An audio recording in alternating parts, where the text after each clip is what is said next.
Now, this is me explaining the part where they didn't improve their performance. They were confident enough that they were big enough. They were doing so well, they don't have to change.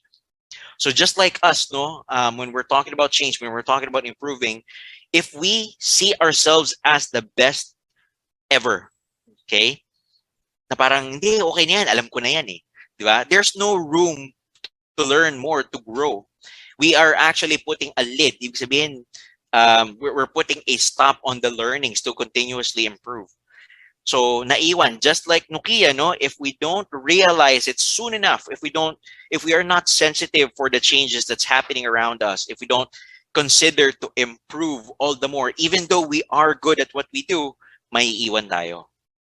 Okay, and again, this is just one of those steps that we can take, no, to understand supply chain management, to realizing that, oh, marami pa pala tayong pwedeng improve, no, that paves the way to help us get to where we need to be, no, to always be improving. Yeah. Okay. So with that, again, let me introduce this to you guys. So SPOCM. All right. So what is this? So this is an abbreviation. SPOCM is strategy based on the chain's firm. So chain firm's environment. Okay. Yung mga consideration natin yan, no? Plan follows the strategy and prepares the firm for the inevitable. So again, getting ready for the change, basically. Organize resources, inputs, and direct action. Think logistics. Ano pa yung mga iba pang consideration? So meron na nga tayong consideration for planning. Meron pa tayong organizing pa. Okay? Control is the process of monitoring.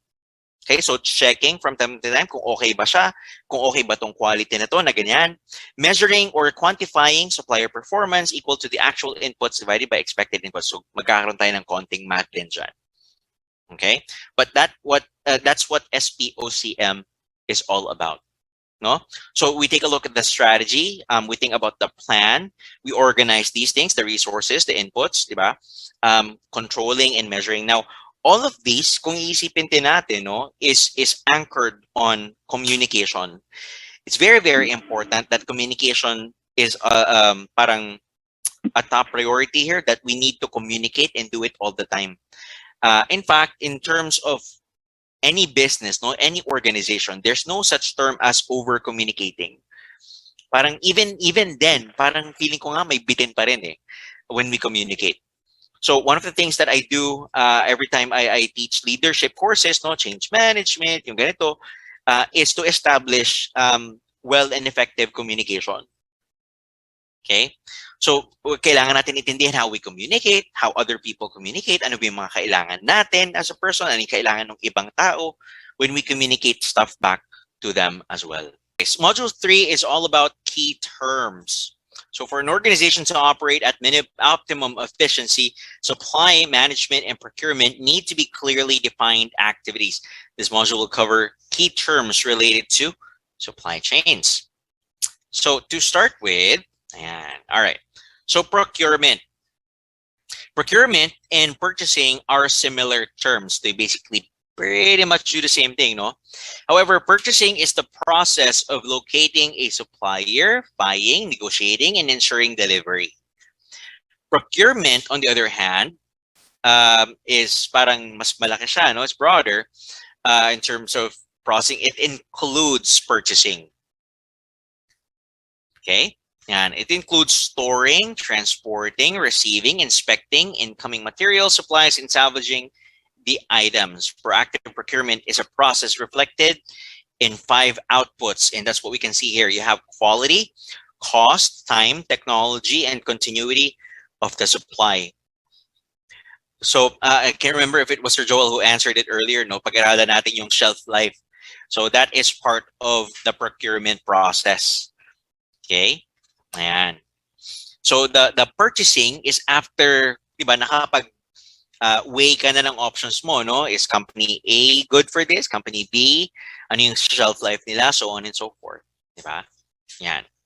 So we just want to make sure that we have these items and keywords, no, clear for everybody.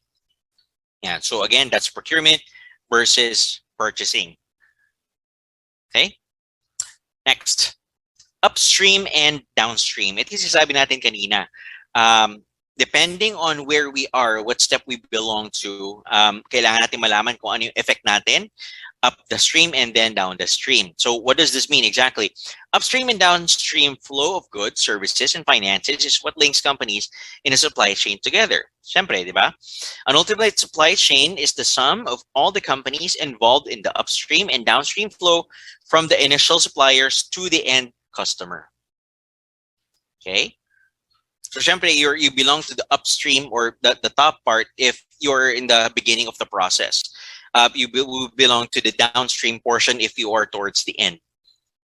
All right. Ulit, an ultimate supply chain is the sum of all the companies involved in the upstream and downstream flow. So ito yung kabuuan basically. Okay? Yan. All right. Now this one, let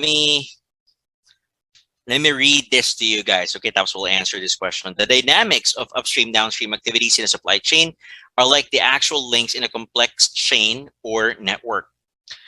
So consider Big Communications as an internet service provider. Okay, Big Tel, parang big telephone company, parang ganyan. Big Telcom. Okay, Big Telcom is an internet service provider, an ISP for Weebay.com. Pinirate natin ang eBay. Weebay.com. Weebay.com is a distributor of office equipment to various small businesses who are suppliers and distributors to their customers. Some of whom also buy computers and use Big Tel's internet services. Yeah. Now, can a company be part of more than one supply chain? Yan. Quick ano lang yan, yes or no answer lang.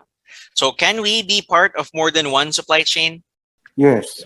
Yes po. Yes, definitely yan. Si Ma'am Jenten, yes, definitely it can be, no? Pwede naman kasi marami tayong connected. Kind of like what we realized kanina, no? Even though we kind of, ang ginawa kasi natin, sinentralize natin yung bottles, di ba? Yung water bottle, nilagay natin sa gitna.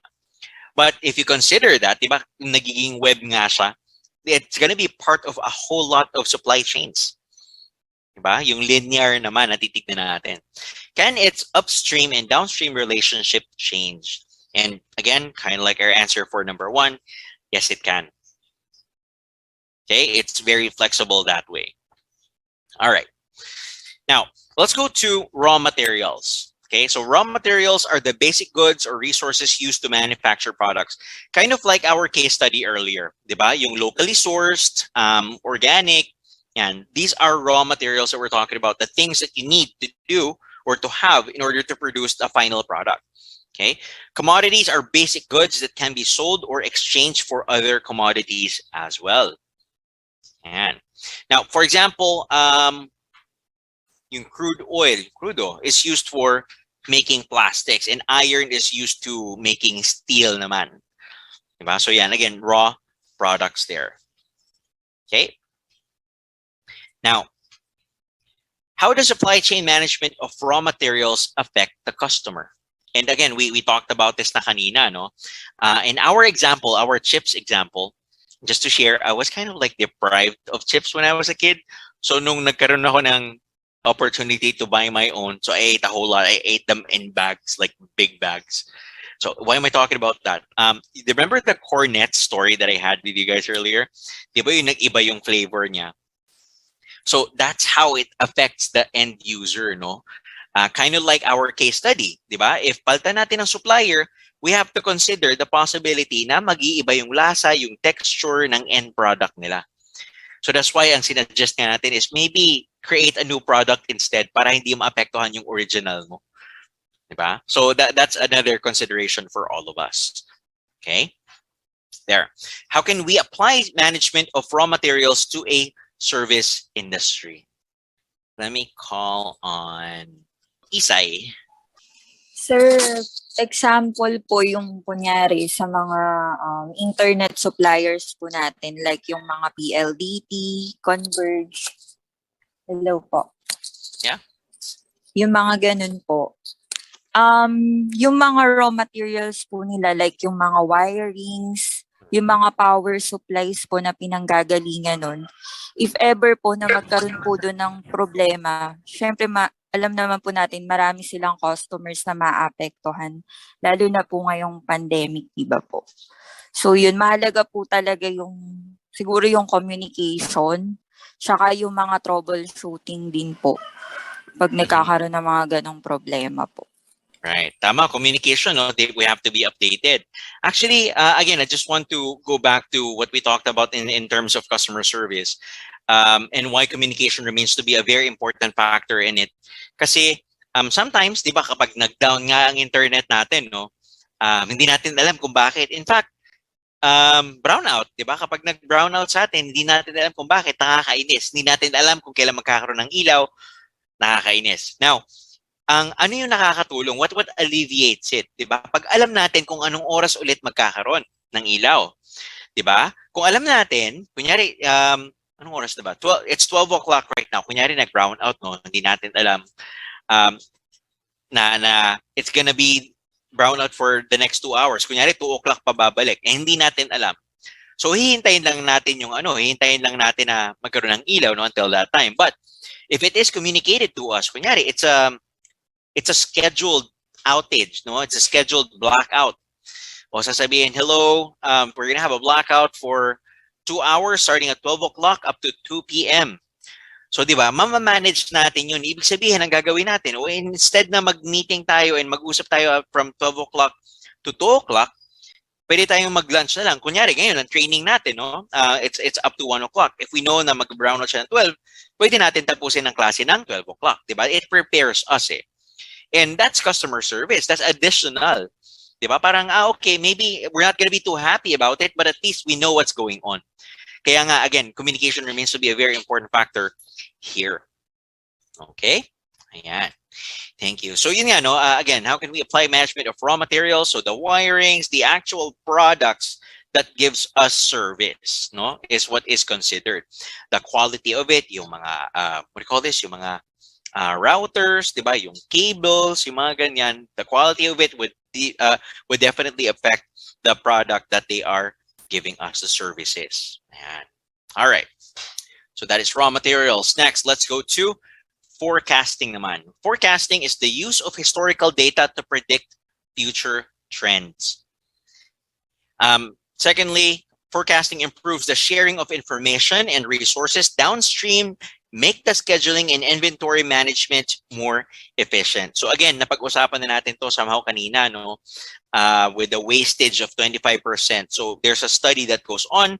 Titignan natin kung ilan nga yung na pwede nating ma-save, no? Instead of producing that much, if nabu-waste lang siya, bawasan natin. Diba? Things like that. Okay? Then that again is in terms of forecasting. Now, how about human resources? When we talk about the workforce, ano yung forecasting dyan? Just to share, no, from experience in a call center, on a monthly basis, meron kaming forecast ng tao na we are required to have forecast of people that will not appear for work. Minsan may malilate, may absent, yung iba naka-leave. Okay? Tapos yung iba naman, another part of forecasting would be the possibility of losing people. Ibig sabihin, you might have erring employees, you might have employees who are unable to meet the quota or the standards of the business, so kailangan silang tanggalin. There are people naman that would be resigning because they found another company or something like that. That's part of forecasting. So in terms of, again, what we're talking about in communication, how important it is, if let's say our client demands 100 heads, 100 people on the phones all the time, hindi ako pwedeng maglagay ng 100 people lang. Bakit? Kasi I have to consider ilan yung pwedeng mag-absent. Historically, kapag, lalo, di ba, we just came from Bonifacio Day from yesterday. Di ba? So, ilan kaya yung sa call center kasi hindi naman Filipino, hindi naman Philippine holidays ang sinusunod, American. So, parang ang nangyayari, tumataas yung risk. So, dadagdagan namin yung risk factor na holiday kasi baka may mas maraming umabsent. So, ang gagawin namin, instead of putting 100 people for the 30th of November, gagawin natin 110. Okay? So, that is called forecasting. Bakit? Kasi hindi naman 110 papasok. Good kung 110 papasok. Ang reality is, meron kang at least 5 na mag-a-absent because holiday, gustong pumasyal. Meron kang 2 or 3 na magkakasakit, hindi inaasahan. Meron kang 1 or 2 pa ulit, naka-leave or 3, ganyan. So, nabawasan na siya, naging 100 na lang. Sometimes, bumababa pa ng 99. So, depende siya, depending on the forecast based on historical records. And yun yung pinaka-importante naman tayong makita, no? I guess for us, when it comes to forecasting is understanding ano ba yung nangyari last year. Di ba, ang forecasting nasira yan when the lockdown started, the pandemic started, di ba? Nobody really saw it coming. Na parang, hala, ano na nangyari? So now, we have to adjust talaga. Ano ba yung kailangan natin?